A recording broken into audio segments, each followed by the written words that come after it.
Tunamshukuru Mungu kwa siku nyingine ambayo Bwana ametujalia. Na Jumapili iliyopita tulianza Ijumaa tumeanza somo letu la Roho Mtakatifu. Tunakwenda sehemu ya pili ya somo letu la Roho Mtakatifu. Na siku ya Ijumaa nikawa nimezungumza wasifu wake. Ni nani hasa? Hatutarejelea mambo kama hayo, lakini kwenye kitabu cha Thamani ya Wokovu na tukapata kwa undani zaidi. Na kama utaingia kwenye mtandao wetu, kwenye mitandao yetu ya YouTube, ya Facebook, basi utakuta mafundisho hayo ya Roho Mtakatifu ni nani kwa undani zaidi. Jina la Bwana libarikiwe. Sasa leo nakwenda sehemu nyingine ya pili kumuhusu huyu Roho Mtakatifu. Sasa nakwenda kuzungumza juu ya maeneo matatu ambapo Roho Mtakatifu hutenda kazi ndani ya kanisa. Maeneo makuu ya Roho Mtakatifu atendapo kazi ndani ya kanisa. Hayo mambo matatu nakwenda kuyazungumza ya Roho Mtakatifu anapotenda kazi ndani ya kanisa. Jambo la kwanza, Roho Mtakatifu ni uhai katika ongezeko.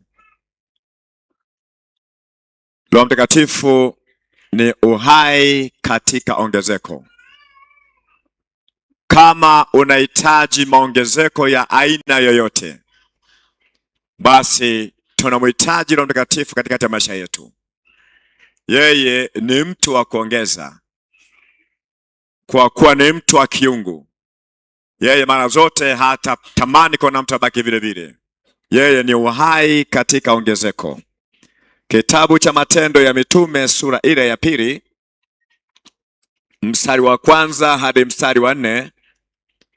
Tutaruka na kusoma mstari ule wa 41 na 42.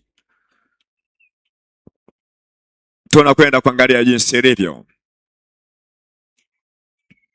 Biblia inasema hata ilipotimia siku ya Pentekosti, walikuweko wote mahali pamoja. Kukaja ghafla toka mbinguni uvumi kama uvumi wa upepo wa nguvu ukienda kasi, ukaijaza nyumba yote waliokuwa wameketi. Kukawatokea ndimi zilizogawanyikana kama ndimi za moto uliowakalia kila mmoja wao. Wote wakajazwa na Roho Mtakatifu, wakaanza kusema kwa lugha nyingine kama Roho alivyowajalia kutamka. Sasa hizi lugha ambazo walikuwa nazinena mahali hapa zilikuwa ni lugha za wanadamu. Kuna kunena lugha za wanadamu na kuna kunena lugha ya malaika. Lugha ya malaika ni ile ambayo hakuna awezaye kusikia. Hata roho yako inakuwa haijui unaongea kitu gani. Yani akili yako haijui unaongea kitu gani, ila ni roho yako na Mungu wako ndio vinanena, ndio vinaongea, vinawasiliana. Kwa hiyo unakuwa unaongezeka nguvu kwenye maisha yako ya kila siku ya utumishi. Sasa hapa tunaona walinena kwa lugha nyingine, lakini zilikuwa ni lugha za wanadamu. Kwa palikuwa na umati mkubwa sana wa watu walikuwa mahali pale. Wakaanza kunena Kiarabu, wakanena Kikushi, Kiethiopia, wakanena lugha za kila taifa ambazo zilikuwepo siku ile chini ya dari lile. Walipokuwa kinena namna ile, kila mmoja alikuwa anasikia habari zake kumhusu Yesu. Na utaona mstari ule wa 41 na 42, Biblia inasema nao waliolipokea neno lake wakabatizwa, na siku ile wakaongezeka watu apata 3,000. wakawa wakidumu katika fundisho la mitume na katika ushirika na katika kumega mkate na katika kusali. Kwa nini Roho Mtakatifu? Roho Mtakatifu ni wa muhimu kwenye maisha yetu, kwenye kuongezeka kwa aina yoyote, kwa sababu mwanadamu ni roho, na mambo yote ya maisha yako yanatengenezwa kwenye ulimwengu wa roho. Hakuna jambo ambalo litakupata leo ambalo linatokea kikawaida duniani. Kila jambo chanzo chake ni kwenye ulimwengu wa roho. Ndio maana tunamhitaji mtaalamu wa roho ambaye anazijua roho za kila namna na vyanzo vya hizo roho.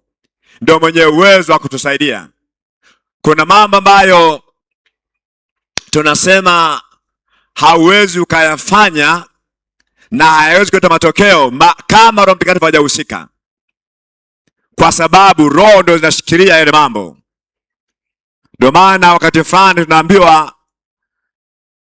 Danieli alikuwa anaomba namna ile. Alipokuwa anaomba kwa habari ya shida yake ambayo ameiona, anahitaji kuona Mungu anaingilia kati. Alipoanza kuomba, mbingu zikawa zimesikia, ambazo ni roho na ni ulimwengu wa roho, na Mungu akaamua kutuma majibu kwa mtumishi wake kwa jambo lake ambalo analitafuta. Kwa kweli jambo analoliomba lile, muunganiko wake ni kwenye roho. Na malaika alipotumwa, akatokea tena roho mwingine muovu ambaye anakaa angani, akaanza kuzuia malaika yule ashindwe kupeleka majibu kwa nani? Kwa Danieli. Na Danieli ilibidi aongeze imani ya kimaombi, akaendelea kuomba kwa muda wa siku 21. Kwa muda wa siku 21 hilo anga ilikuwa limefunikwa na nguvu za giza. Yaani roho waovu wanamzuia malaika Gabrieli kupeleka majibu. Sasa hayo ni mfano tu kwamba kila jambo ambalo unalitekeleza mwanadamu au linafanyika kwenye maisha yako, asili yake ni kwenye ulimwengu wa roho.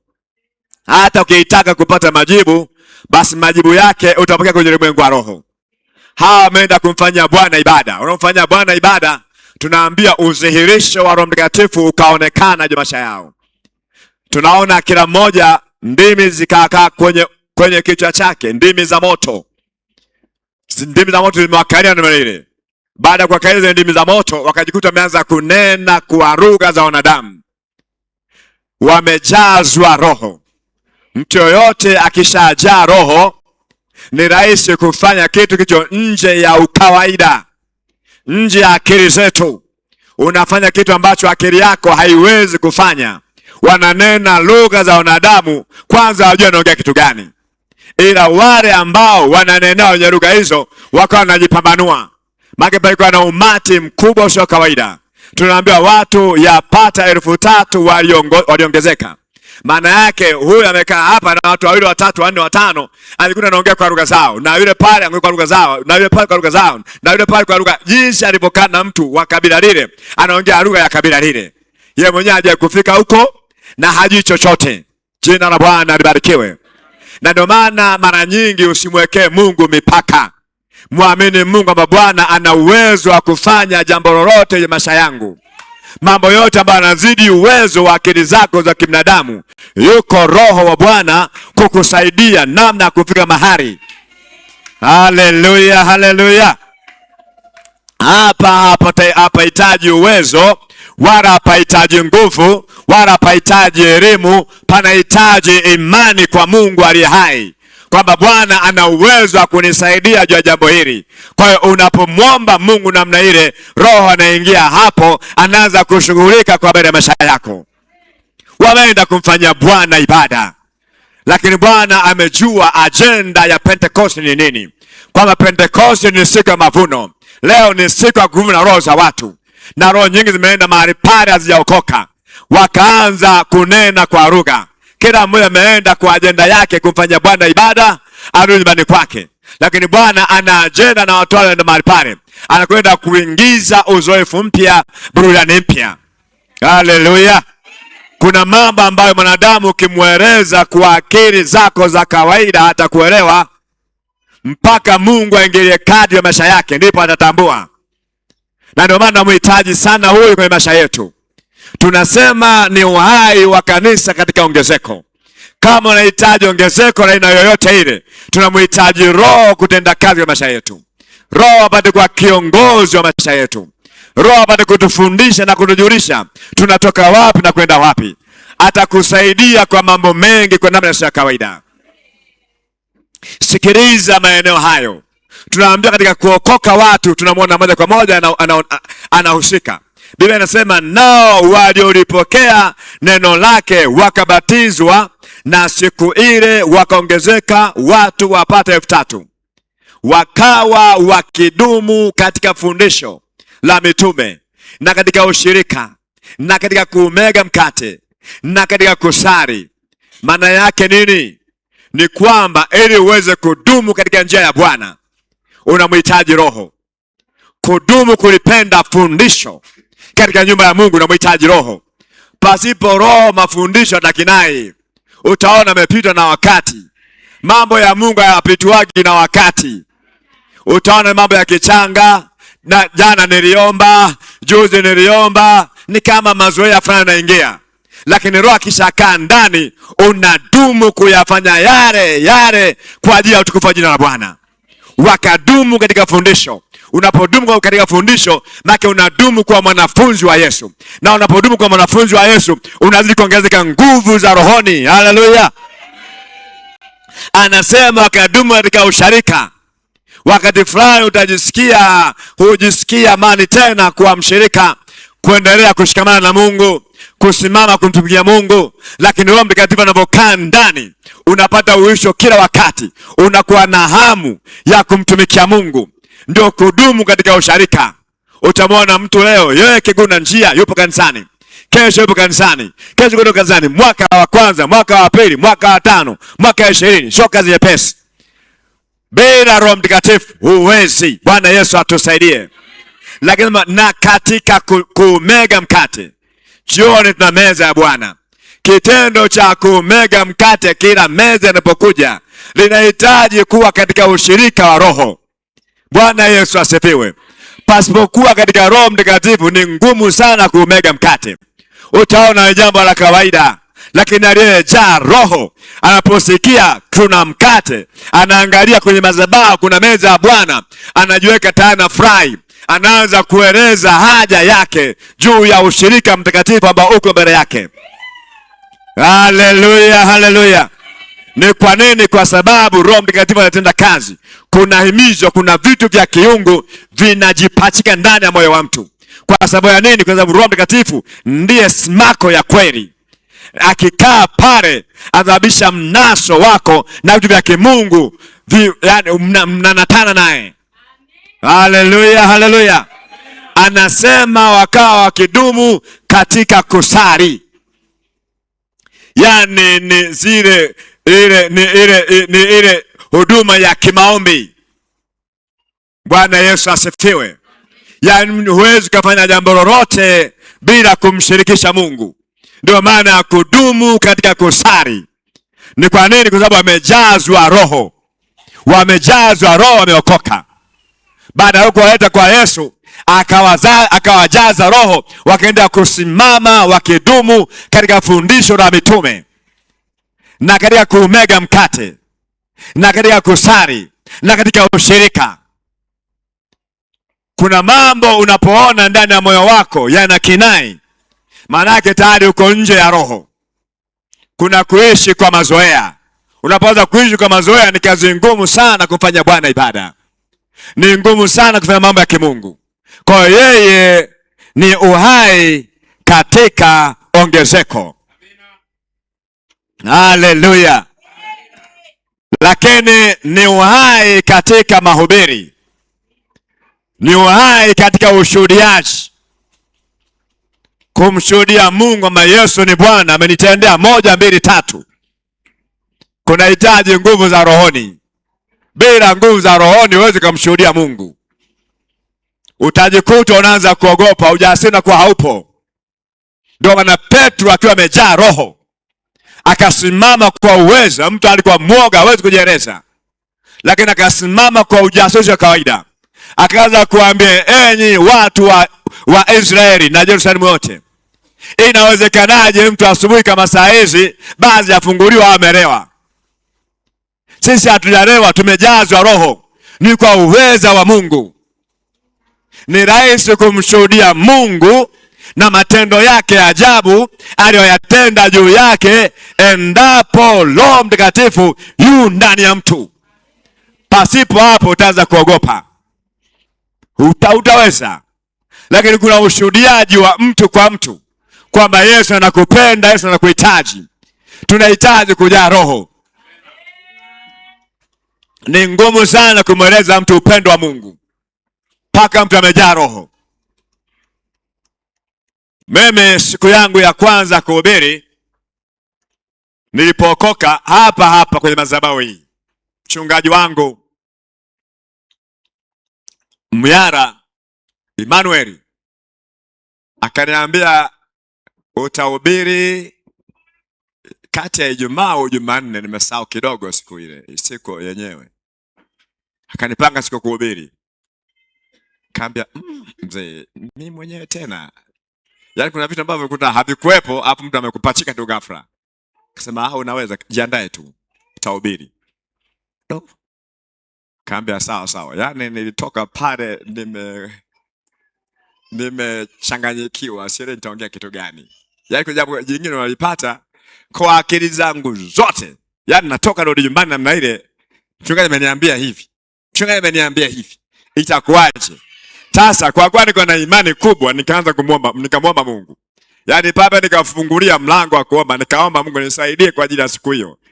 Yaani kama kuna mtu aliombea ibada siku ile, basi mimi nafikiri kwa ni wa kwanza. Sababu tangu siku ile niliomba, afu nilipoomba na nikaa na nguvu, nikapata ujumbe, nikaandika ujumbe, nitahubiri hivi.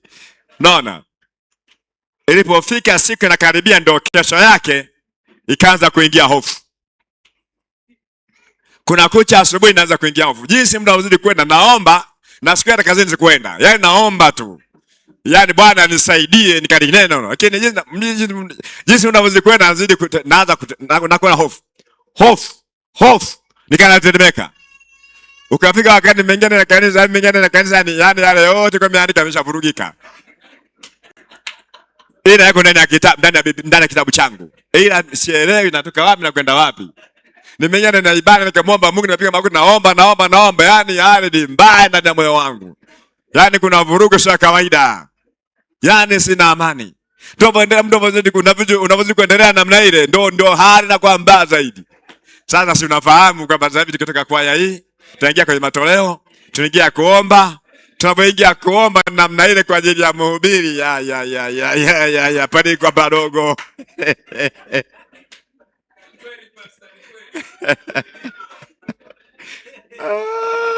Tunatoka mbali watumishi wa Mungu, sio hali ya kawaida. Yaani Roho ni mwezeshaji kwa namna ya kipekee sana. Roho inaweza nikasimama naongea na wewe bila hofu yoyote, ni kwa sababu ya uwezesho wa huyu Roho. Nakumbuka siku ile pastor aliposema sasa kwenda kumuita mtumishi wa Mungu, anakwenda kutuletea ujumbe, anaitwa fulani. Watu akashangilia, afu akageuka kumwangalia. Nasimama mahali hapa na Mungu akutie nguvu, mchungaji Mungu akutie nguvu, sielewi ananiambia nini. Yaani nikiangalia hapa, nafungua Biblia, naenda kushoto na kulia, narudi vile. Yaani sio yule ambaye kwa amejazwa Roho akiwa kabla hajaomba yuko peke yake. Nimesema nimefika mbele kadmnasi, yaani hali paka padogo. Nakumbuka nilishia kusoma vitabu viwili, nakumbuka kitabu cha kwanza kwa kitabu kikuu ni Wakorinto wa kwanza sura ya 13. Akenitoka hicho kitabu sababu niko nimekishima kweli ndani ya moyo wangu. Lakini nilipoishia kusoma, yaani huko sioni chochote. Nikasema tu Wakorinto wa kwanza sura ya 13 mstari wa kwanza mpaka mstari wa 8. Jadi kana nile macho ni watazame watu namna hii, najikuta utakuta nani maisha hivi. Hivi. Nijaribu kuzungumza, sijui nitumia dakika 2 si 3 zile. Nikasema amina. Halafu nijisikia vibaya hivi, nilikubarije kwanza kusimama. Yaani narudi kwenda kukaa mahali pale, wanashangilia. Unajua wapendwa ni wazuri tu, wanashangiliaga tu wao. Unaona, wakashangilia wapendwa, wakanitia moyo. Kama sirudi tena. Yaani kama mchanga kinipanga sirudi tena, nikakuta nimefedheka kweli kweli. Kaenda kukaa, wachungaji wana mambo mengi sana. Wasimama kanitia moyo, mtumishi wa Mungu azungumza vizuri, kaza leo amezungumza 1 2 3. Kanitia moyo kahuisha, nikauika pale. Ila lakini nimesema sitasimama tena. Sasa mimi nilikuwa siwezi kusafiri bila Biblia. Kwa kuwa nimejaa moto kweli kweli. Nampenda Mungu kweli. Na niliokoka jumla ningia kwa miguu yangu yote miwili. Sikuacha chochote nyuma. Nikaiga kwa miguu yote miwili. Sasa baada ya miezi miwili nikaa nasafiri naelekea Ruasho. Sasa ile nguvu ya kumtumikia Mungu na kuomba na kadhalika, nimeenda kule, nimefika pale Nzoka pale. Halafu kasa ile kwa na wazee wa kanisa, haina mchungaji. Na wazee wako vizuri. Na mimi nimejichanganya, na mimi niko vizuri. Wananiona niko moto, alafu natoka mjini. Tunaenda tafanya maombi, tafanya nini? Wananiona asubuhi jioni, kesho asubuhi jioni niko pale. Baada ya ibada sio kaniambia wana Jumapili jioni tunajiandaa kipindi. Kayo ni goma sema hapana mtumishi, tunataka wageni mtulishe. Kumbuka nilisimama tu hapa dakika moja. Yaani niliporudi kule ofisini kwangu kule nikaanza kupiga magoti. Yaani nikamuita Mungu huyu. Nasema amina, ni muda kwenda kwenye ibada. Lakini nifika mahali natetemeka wasiwasi. Ila Mungu alinisaidia pale, nikaenda. Ila nikajua nimevuruga tu, lakini kaenda lakini akanisaidia Roho Mtakatifu. Bwana asifiwe. Akasema tena mzee wa kanisa akasimamia akakazia kwa vizuri sana mzee wa kanisa. Kazungumza. Basi toka pale ikaenda mpaka leo. Jina la Bwana libarikiwe. Kitabu cha Rumi sura ile ya kwanza mstari 6 na mstari ule wa 17. Biblia inapozungumza ni uhai katika ongezeko, katika kushuhudia, katika mahubiri na matendo makuu ya Mungu. Tunaona mstari 16 na 17 anasema, kwa maana sionei haya Injili, kwa sababu ni uweza wa Mungu uletao wokovu kwa kila aminie, kwa Myahudi kwanza na kwa Myunani pia. Kwa maana haki ya Mungu inadhihirishwa ndani yake, toka imani hata imani, kama ilivyoandikwa, mwenye haki ataishi kwa imani.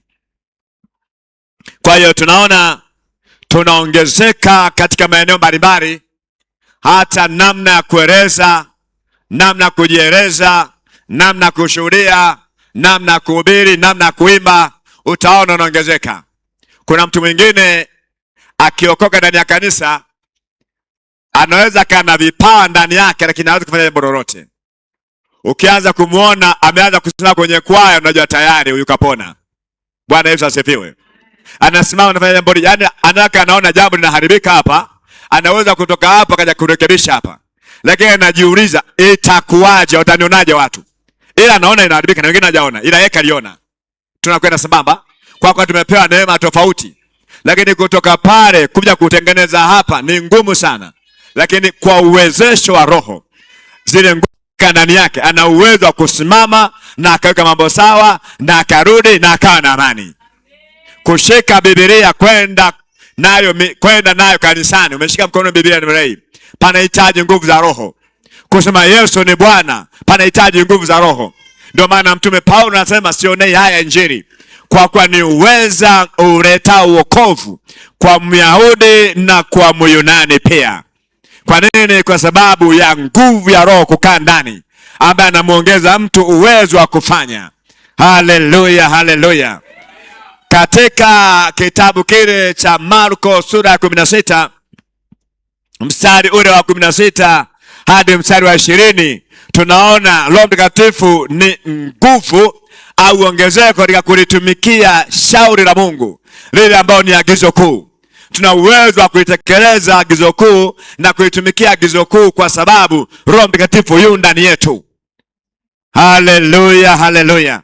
Kwa hiyo yeye ni uhai katika ongezeko la mtu ambaye mkimbilia Bwana Yesu. Na pasipo Roho Mtakatifu, mtu yoyote aliyeokoka ni ngumu sana kusimama kwa imani.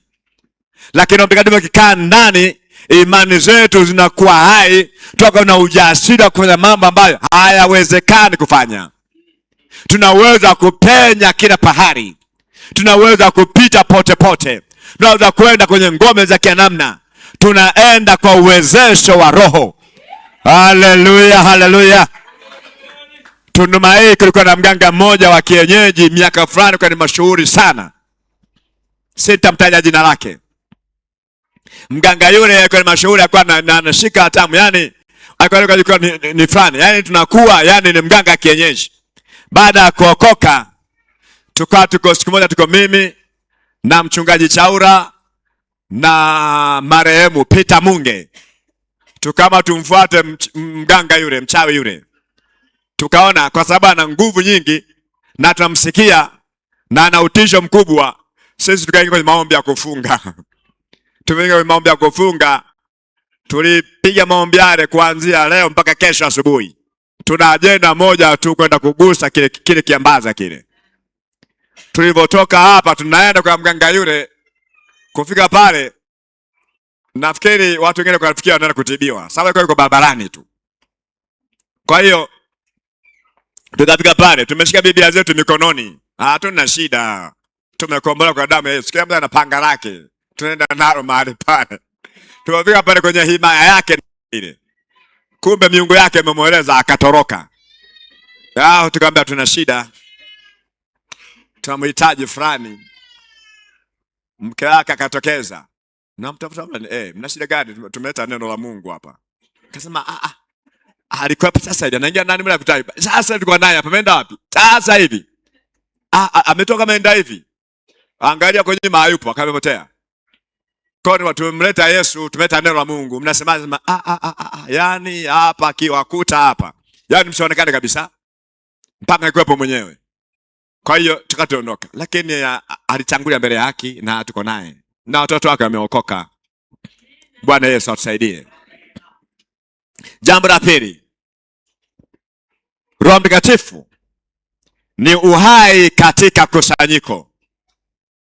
Mahali palipo na kusanyiko na Roho Mtakatifu unamuona anatembea, yeye ni uhai wa kusanyiko hilo. Unaanza kuona ule mwitikio wa kiibada. Watu wanaanza kuitika kwenye ibada, wanatambua Mungu aliye naye, wanahamasika wao wenyewe, hawana kengele ya kuwaita, lakini wanayo kengele ndani ya mioyo yao. Kwa muda wa ibada ni siku fulani na ni wakati fulani. Ule muda ulipofika tayari mtu anawahi anakimbia kwenda ibadani, kwa sababu yeye ni mguso wa kipekee. Yani huhitaji kuitishwa. Yani mwenyewe unajiitisha kwa sababu ile kengele iko ndani yako. Kwa hiyo yeye ni ongezeko. Tunaona ule mwitikio wa kiibada, lakini pia unaanza kuona watu wanaanza kujitoa kwenye kazi za mikono, kwenye huduma mbalimbali ambazo zinahitaji nguvu, watu kujitoa. Watu utaona wanahitaji kulipa kila jambo. Mtu anafanya kwa ziada yake. Kwa nini? Kwa sababu Roho Mtakatifu ana mguso ndani yake. Anasema naye, fanya hiki, fanya hiki. Anawapanga watu kwenye zile position ambazo wanahitaji wakae. Haleluya, haleluya. Kwa hiyo utaona jambo hili linaenda, jambo hili linaenda, jambo hili linaenda, jambo hili linaenda. Kwa nini? Kwa sababu Roho Mtakatifu yuko mahali pale anatenda kazi. Lakini jambo lingine unaona Roho Mtakatifu pia ni mguso katika masuala ya ujitoaji. Watu wanaanza kujitoa kwa hiari ya moyo. Jina la Bwana libarikiwe. Yani mtu anasikia mguso na moyo wake afanye kwa ajili ya Mungu. Anafanya kwa ajili ya Mungu. Lakini mtu ambaye hana Roho Mtakatifu ndani, anapoambiwa habari za sadaka, kwake inakuwa ni kwazo, inakuwa ni chukizo. Lakini Roho Mtakatifu akishatanda ndani ya moyo wa mtu, kabla hajaambiwa masuala ya sadaka, yeye anatoa sadaka. Anatoa changizo na yote. Na anamueleza na nampa taarifa ya mambo ambayo yanakuja. kwamba nenda kanisani, kuna kitu hiki na hiki na hiki na hiki, nenda mahali pale kuna jambo hili na hili na hili. Linapotekelezeka kama alikuwa kulielewa, napotekeleza ndio jambo Bwana ameniambia, anabaki anamshukuru Mungu kwamba Mungu namshukuru kwa sababu ananipa taarifa mapema. Bwana Yesu atusaidie. Na hata kama hujapewa taarifa mapema, lakini mambo mengine ukiwaambia mahali pa ushangaa tayari kuna upachiko ndani ambao unasikia mguso wa kile ambacho unaambiwa na kile ambacho roho yako inasikia ndani. Kwa sababu jambo hili linakuhusu wewe, unahitaji kufanya. Kwa hiyo watu wanafanya kwa hiari ya moyo kwa sababu ya Roho Mtakatifu yuko mahali pale anatenda kazi. Jambo lingine, watu wanajaa moyo wa shukrani kwamba jambo hili sio mimi bali Mungu ndiye amefanya. Kwa nini? Kwa sababu ule mguso wa Roho unatenda kazi ndani. Bwana Yesu atusaidie. Kitabu cha Ezekieli sura ile ya 20, tutakwenda kusoma mstari ule wa 40 na 41. Nazungumza juu ya kujaa moyo wa shukrani katika matoleo mbalimbali kwa mguso wa Roho. Yeye anasema mstari wa 40, kwa maana katika mlima wangu mtakatifu, katika mlima mrefu sana wa Israeli, asema Bwana Mungu, ndiko watakakonitumikia nyumba yote ya Israeli wote pia katika nchi ile, nami nitawatakabari huko, na huko nitataka matoleo yenu na malimbuko ya dhabihu zenu pamoja na vitu vyenu vitakatifu. Mstari huu wa 40 anazungumza chimbuko la utumishi wa kimatoleo, sadaka za aina mbalimbali kwa uwezesho wa Roho. Roho Mtakatifu anapokaa pale kwenye Bwana ambao ndio kanisa la Mungu, anaanza kuleta mguso kwamba ulichonacho hiki ni kwa ajili ya Bwana. Ulichonacho hiki ni kwa ajili ya Bwana. Nenda kamtole Bwana malimbuko na kamtole Bwana dhabihu pamoja na vitu vyenu vyote vitakatifu. Jina la Bwana libarikiwe. Mstari wa 41 anasema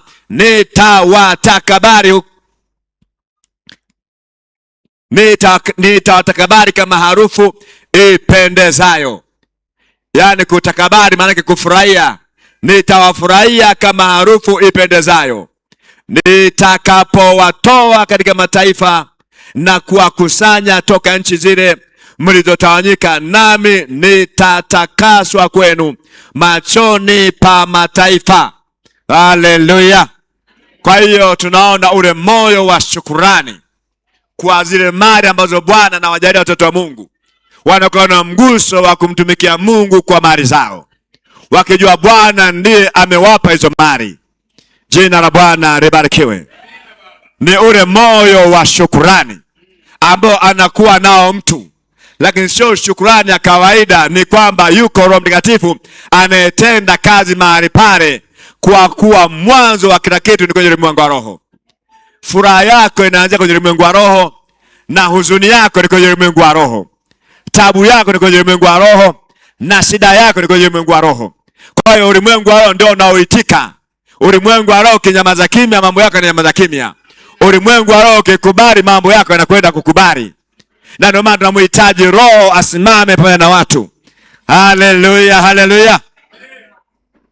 Kitendo cha kumtumikia Mungu ndio kitendo kile ambacho tunawaona wana wa Israeli na mataifa mbalimbali wamekwea kwenda Yerusalemu kwenda kufanya Bwana ibada. Wameenda katika hali ya mwili, lakini kitu cha pekee sana kipatikana mahali pale, ndimi za moto zilizogawanyikana zikakaa kwenye vichwa vyao. Yani ule moto wa Mungu unakaa ndani yako, ambao hautakunyamazisha kufanya chochote. Utakupeleka, unakuwa na shauku ya kufanya jambo. Unapojisikia shauku kufanya jambo katika nyumba ya Mungu, ujue ni mguso wa Roho. Haleluya, haleluya. Hiyo shauku kama haipo, manake huyu Roho amenyamaza ndani yako. Ndio tunasema kujazwa na Roho. kwamba mtu anahitaji sasa ajae Roho ili aanze kutenda matendo ya Mungu.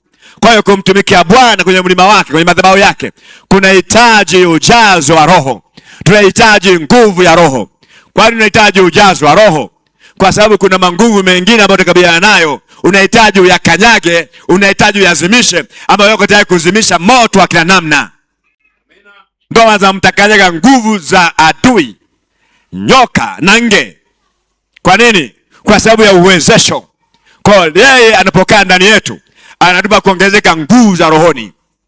Kuna pepo wengine wakikaa watano kwenye maisha ya mtu, hawezi kuondoka kwa dakika moja pepo watano. Bwana asaidie. Unasema inakaaje hiyo? Wewe kaulize, kaenda kaangalia kwenye kitabu cha Kutoka sura ile ya 23 mstari ule wa 27, 28, 29, 30. Anasema hao hayawani wa mwitu nitawafukuza kidogo kidogo mpaka utakapoongezeka nguvu, ndipo utakapomaliza. Sio nitawafukuza kwa wakati mmoja. Ndio maana tunahitaji upako wa kuvurumusha zile nguvu. Kuna mambo mengine yamekaa hapo kwa sababu yana madai halali. Unapokuwa na Roho amekaa ndani yako, maarifa yataongezeka namna ya kudili na kesi na misukosuko. Maarifa yataongezeka namna ya kufanya Bwana ibada. Utapata hekima na ujuzi wa juu sana. Ndio maana huyu ni uhai katika ongezeko. Yaani ni uhai wa kanisa. Jina la Bwana libarikiwe. Kwa utaona watu wakimtolea Mungu kwa moyo. Tunayo kazi ya ujenzi mahali hapa. Tunajenga majenzi kama haya. Na kila mtu watu wanajenga. Watu wanajivunia kazi yao. Ni kwa nini? Kwa sababu ya ule upachiko hiyo nguvu. Haleluya, haleluya. Hebu tuangalie kisa kimoja kwenye kitabu cha Kutoka sura ile ya 35. Kisa hiki ni kisa cha utumishi wa matoleo. Watu wamejazwa Roho, wanafanya kwa namna isiyo ya kawaida. Bwana Yesu atusaidie. Mstari ule wa 20 na 21 na 29, Biblia inasema basi mkutano wote wa wana wa Israeli wakaondoka hapo mbele ya Musa, wakaja kila mtu ambaye moyo wake ulimuhimiza na kila mtu ambaye roho yake ilimfanya kuwa apenda, nao wakaleta sadaka za kumpa Bwana kwa kazi ya hema ya kukutania na kwa utumishi wake na kwa hayo mavazi. Sikiliza 29. Wana wa Israeli wakaleta sadaka za kumpa Bwana kwa moyo wa kupenda, wote waume kwa wake, ambao mioyo yao iliwafanya kuwa wapenda kuleta kwa hiyo kazi ambayo Bwana aliamuru ifanywe kwa mkono wa Mungu wa Musa. Kuna kwa na himizo la kipekee sana katika unapotenda kazi ndani ya mtu. Kuna kwa na himizo la kufanya kazi ya Mungu, kwamba kazi hii inanihusu mimi. Anafurahia kuona kazi ya Mungu inaenda. Anafurahia kuona majenzi ya Mungu yanaenda. Anafurahia kuona kuna ununuzi wa vyombo katika nyumba ya Mungu. Yaani kila jambo la nyumba ya Mungu linalotangazwa kwake ni furaha. Kwa nini? Roho Mtakatifu yu ndani yake. Na anamwambia Bwana, naomba unisaidie. Tuna ajenda 1, 2, 3 kanisani. Naomba niwe mmoja wa kutimiza hilo agizo la ajenda ya kanisani. Haleluya, haleluya.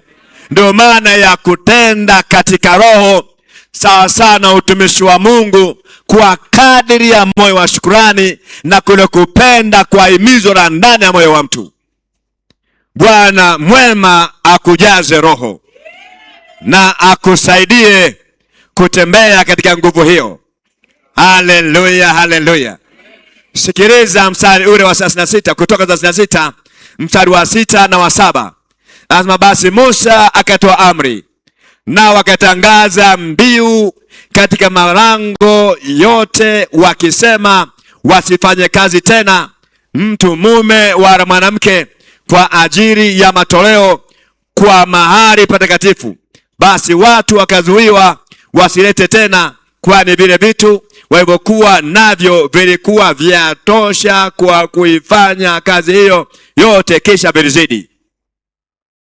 Manake tukijaa roho, hata roho za maskini zinaondoka. Kila mmoja anakuwa na kitu cha kumpa Bwana. Na ukiingia ndani ya kanisa anasema wewe au utakopa, utakopesha. Sasa sikiliza, hapa wanazuia kazi ya utumishi wa kimatoleo. Wanahitaji shilingi milioni 20. Zimekuja milioni 30. Wazimani zimetosha na bado wanaleta. Na mimi sikuwepo. Zimetosha, tunashukuru. Subiri na tenda nyingine. Tunahitaji kanisa yangu inafika hapo. Na kazi ya kimfano tunaliona katika Biblia kwamba walitoa kwa moyo wa kupenda, wake kwa waume, walikuwa wanavyo tele. Roho ya umasikini ndani ya kanisa tunaing'oa. Haitakaa juu yako. Lama ikimbie. Ukiingia hapa ni roho ya kukopesha. Bwana Yesu asifiwe. Bwana kuvike uwezo huo, na Bwana kuvike kazi hiyo. Kwa maana kuna kazi inahitajika mahali hapa. Kwamba kuna kazi ya utumishi wa majenzi. Kuna kazi ya utumishi Zimbabwe. Kuna kazi ya utumishi kwa ajili ya kazi ya Mungu ipate kwenda. Tunahitaji mitambo ya kisasa. Tunahitaji shule iende. Tunahitaji vituo vifunguliwe vya watoto yatima. Tunahitaji hospitali zikae. Kama haujabarikiwa tunafika wapi? Tunamhitaji roho ambaye anabubujisha vyanzo. Anaingia kwenye vyanzo vya baraka za watu. Akikaa pale, hakuna pepo atakayekaa pale. Yuko roho pale. Haleluya, haleluya. Natangaza Bwana kuinuka na maisha ya kawaida. Na moyo wako kampende Bwana kwa matoleo. Na ujue matoleo ni moja ya kazi katika shamba la Bwana, ambapo Bwana anahitaji ili tumgaragaze ibilisi, tumpige na nondo za kichwa. Shetani tunampiga na nondo ya fedha. Shika ni nondo la fedha, kimtarimbo cha fedha unamtwanga nacho. Haleluya. Mwanamke anadondosha milioni 2 kwa ajili ya majenzi. Mwanaume anadondosha milioni 5 kwa ajili ya majenzi. Mtoto yule anadondosha 500,000 kwa ajili ya majenzi. Shetani ataponia wapi? Ataingilia hapo ile kazi zako za mikono. Na ndio maana marimbuko yako nitayataka mlimani kwangu. Wala haombi kwamba naomba unitolee zaka, anasema leteni zaka. Leta marimbuko, ni agizo, ni mamlaka, ni amri. Bwana Yesu asifiwe. Makanisa nimekupa unavyo, na roho nimekupatia ambaye ndio chanzo cha uponyaji kwenye vyanzo vya uharibifu.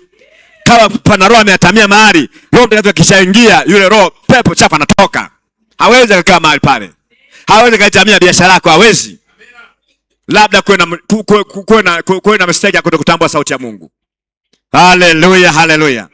Lakini jambo la tatu, huyu Roho Mtakatifu ni uhai katika maombi. Roho Mtakatifu ni uhai katika maombi. Unapokuwa naye ndani, utaona akitenda kwa namna ya kawaida. Katika kitabu kile cha Matendo ya Mitume sura ya 4:29 hadi 31, tunaona wakati mitume wanatishwa wasihubiri kwa jina la Yesu, wakapigwa viboko. Lakini wamepigwa viboko, wametoka mahali pale wanafurahi, wanatafuta wenzao wako sehemu gani.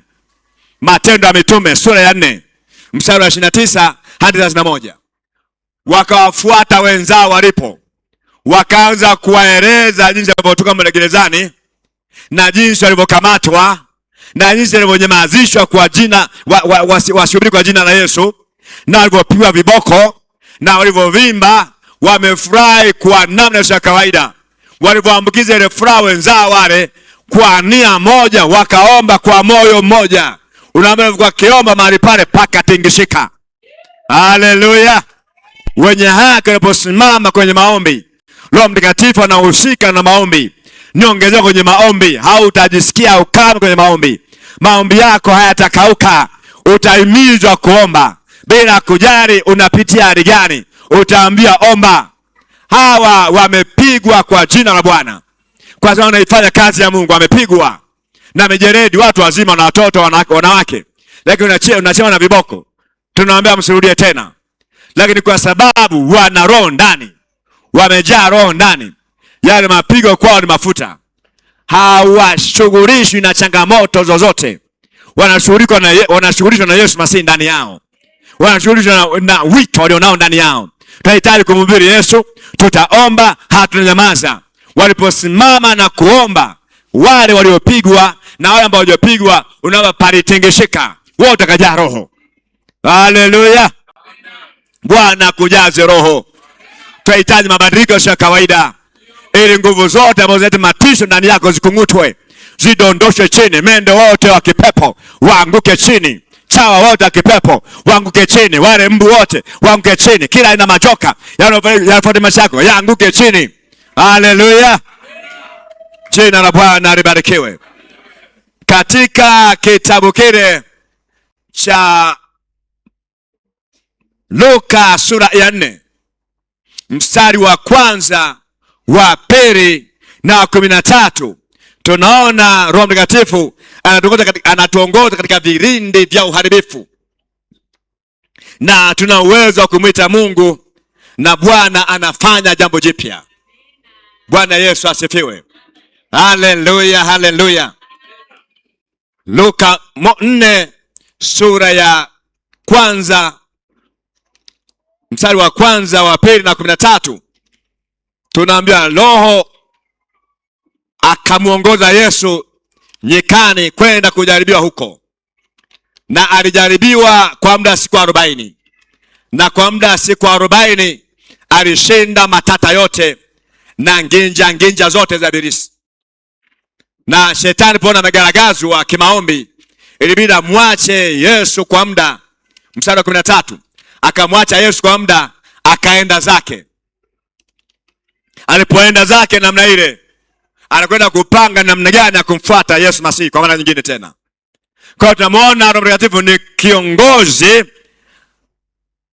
kwa waombaji, atawasaidia waombaji na kuenda kwenye pointi za muhimu. Bwana Yesu atusaidie. Atakuongoza kwenye maombi, afunga. Sasa hivi nakuona kwenye maombi afunga. Kwa hiyo yeye Roho Mtakatifu anamuongoza Yesu kwenda kwenye nini? Kwenye maombi afunga. Yu pamoja naye. Ndio lazima Yesu akaongozwa na Roho kwenda nyikani kufanya maombi kwa muda siku 40. Maana yake ukikuta ndani na moyo wako unaogopa maombi, ujuage kuna kitu hakijakaa sawa. Kuna roho nyingine ngeni imekaa ndani yako, inaleta hofu na mashaka. Lakini Roho Mtakatifu akikaa ndani, maombi itakuwa kwako ni ladha, ni chakula, kwamba haya ndio maamuzi ya maisha yangu. Kwa ukienda mahali pale, kwa Roho Mtakatifu ni kiongozi kwenye maombi hayo, unakwenda naye kuongoza maombi hayo. Atakuona vitu vya kuombea, atakuonyesha namna ya kuomba, atakutia nguvu namna ya kuomba, atakuimarisha kwenye maombi yako. Utaongezeka nguvu, uko naomba dakika 5, dakika 10, utakuomba dakika 30, dakika 40, dakika 50. Utasikia hamu. Kwa nini? Roho Mtakatifu yu ndani yako. Bwana Yesu asifiwe. Nazungumza ni uhai katika maombi. Hata kwenye virindi vya matatizo, yeye tutakuwa tukutu naye. Yona sura ya 2. Yona sura ya 2 mstari ule wa kwanza mpaka mstari ule wa 10. Baada ya kitabu hiki tutakwenda kumwomba Mungu. Biblia inasema, ndipo Yona akamwomba Bwana Mungu wake katika tumbo la yule samaki. Nazungumza juu ya kupelekwa virindini, kwenye virindi vya uovu. Kuna watu wana kawaida kuzoea matatizo. Mimi nakupa pole. Unapozoea matatizo ni sababu kumzoea pepo. Ni sana kuzoea roho chafu ikae ndani yako. Unapofuga pepo ataenda kula maisha yako. Unapofuga pepo unazoea tatizo na yote, umelizoea tu. Kwa tatizo hili ni sehemu ya maisha yangu. Yaani kwako ni jambo la kawaida. Unaota ndoto chafu, kwako ni jambo la kawaida. Mimi nakupa pole. Unahitaji uwezesho, unahitaji nguvu. Na hiyo hali unahitaji kuikataa kuanzia leo. Yona alipokuta amekaa mahali pengine, akajikuta yuko taabuni, yuko ndani ya shida, Biblia inasema ndipo Yona akamwomba Bwana Mungu wake katika tumbo la yule samaki, akasema, nalimlilia Bwana kwa sababu ya shida yangu, naye akaniitikia.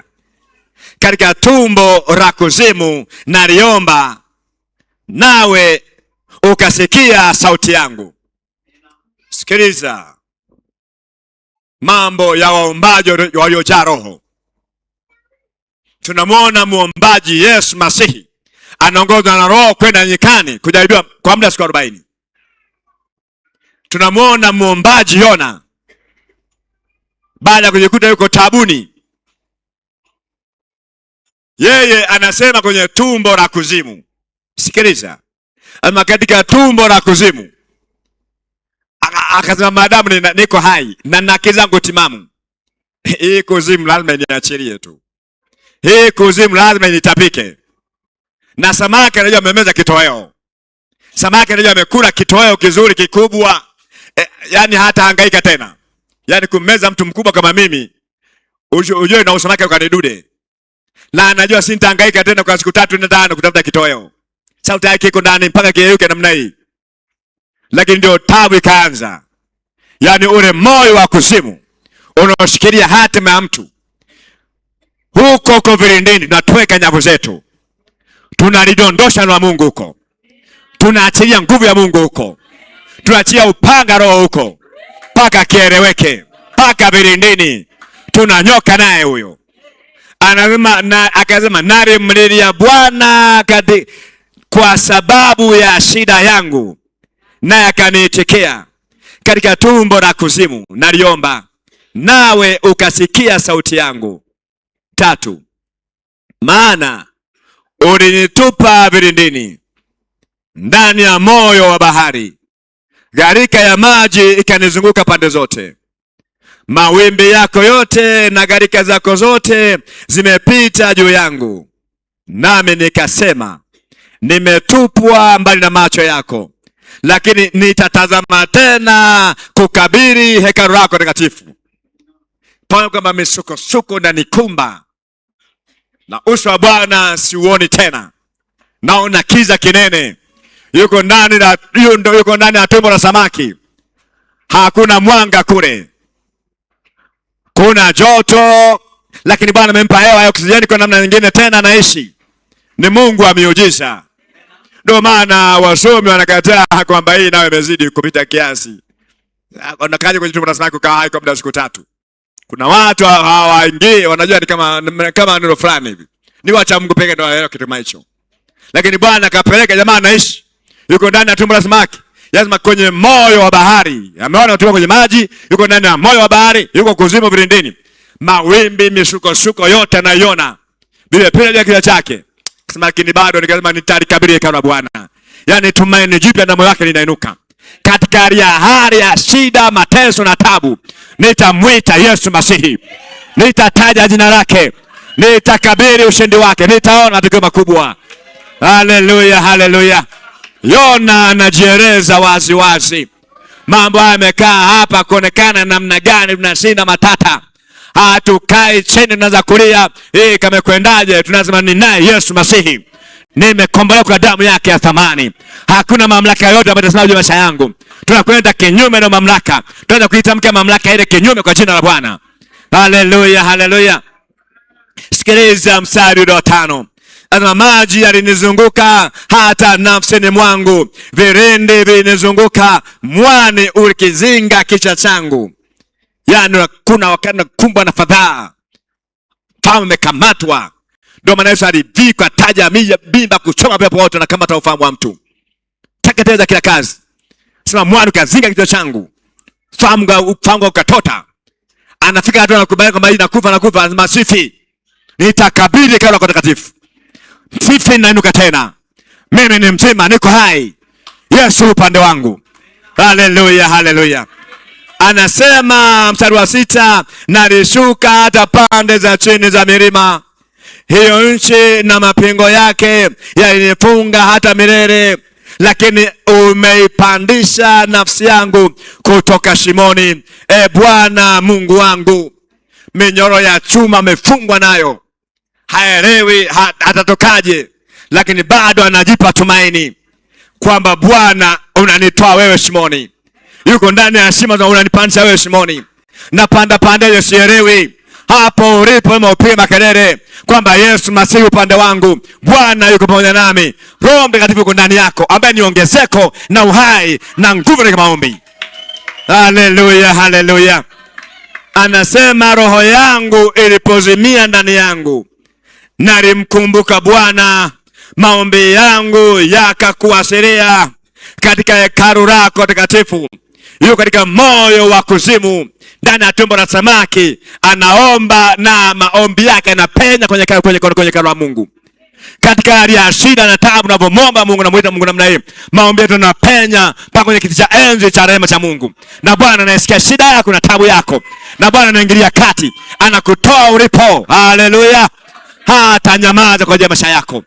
Yeye anaangalia unalia nini, unahitaji nini. Ama roho yangu ilipozimia, ikaibuliwa tena ikawishwa kwa roho. Haleluya, haleluya. Anasema watu angaliao mambo ya ubatili na uongo hujitenga na rehema zao wenyewe.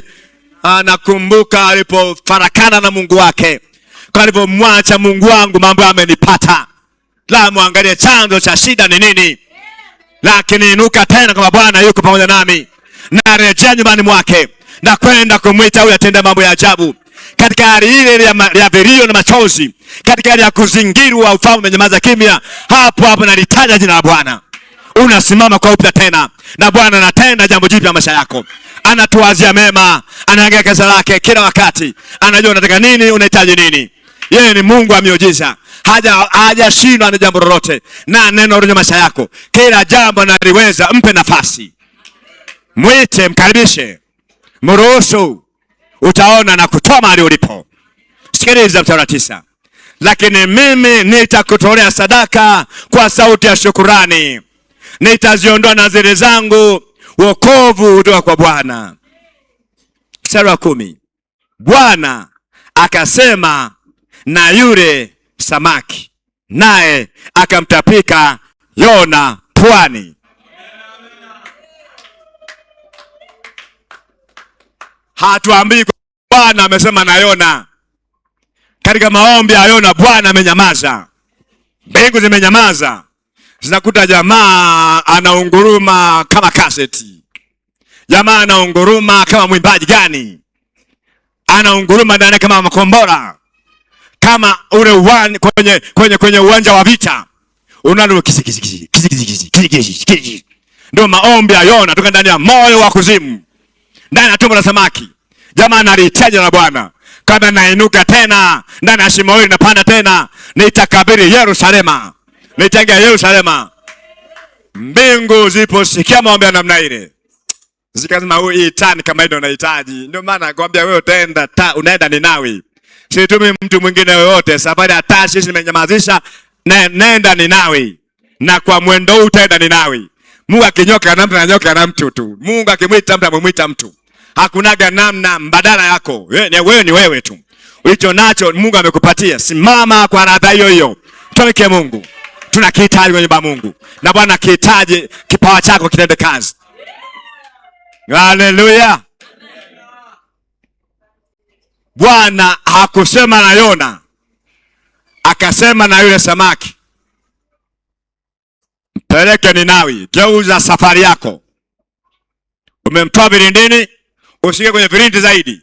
Rudi naye pwani ya Ninawi, mpeleke huko. Jamaa kama na lift, yani anaomba siku 3 ndio safari ya kuelekea Ninawi. Anaomba siku na mchana, hakuna kunyamaza, masaa 72.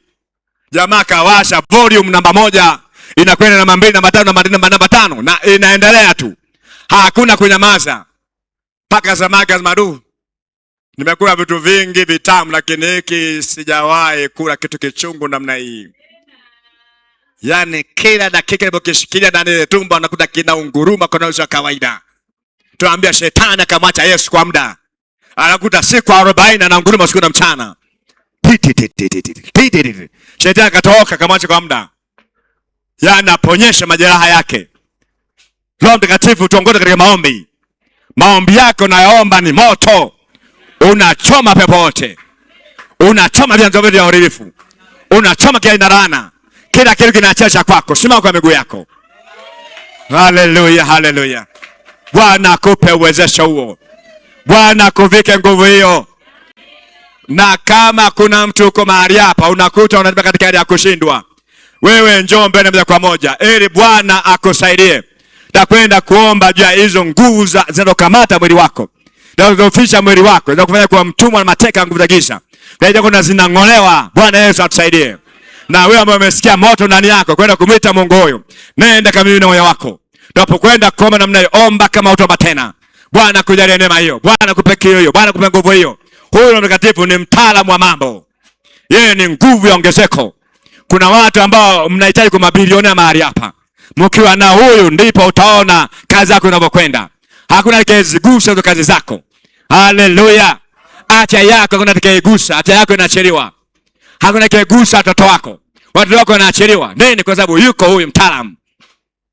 Bwana Yesu asifiwe. Anayo mambo mengi, ukiacha tukunena kwa lugha. Anatusaidia namna kuomba. Tunahitaji kuomba sasa hivi. Tunahitaji kutoa sasa hivi. Kwa atakusaidia namna kutoa. Kwa nini kutoa? Tunahitaji roho. Ni kwa sababu kutoa kunagusa moyo. Kwa hiyo shetani hatapenda tutoe mali zetu kwa Mungu. Roho Mtakatifu anaingia katikati ya moyo wa mtu. Anakushirikisha na kutoa. Kwamba toa ili ubarikiwe. Akushirikisha namna kuomba. Kwamba omba ili ufanikiwe. Haleluya. Kwa baza kuomba namna ile, utamwona Mungu akitenda mambo ya ajabu. Haleluya, haleluya. Ukinyamaza kuomba, hutaki kuomba, na unaelewa matatizo mengi, lakini kuomba hutaki, ujage umeonewa na Ibilisi. Unahitaji msaada wa kutoka hapo ulipo. Hicho kifuniko cha kufunika kinaweza kupasuliwa. Haleluya. Ili Bwana akusaidie namna kuingia kwenye vilindi vya kimaombi. Yona hakunyamaza, alimlilia Yesu Masihi. Alipolia namna ile, na Bwana alimuinua. Alisema na tatizo. Mungu anasema na shida ya mtu. Anaieleza shida ya mtu. Unalalama, anasema na shida yako. Anaiambia wewe usimuue. Mwachie. Achia mali yake. Achia uzao wake. Achia afya yake. Achia ndoto yake. Haleluya.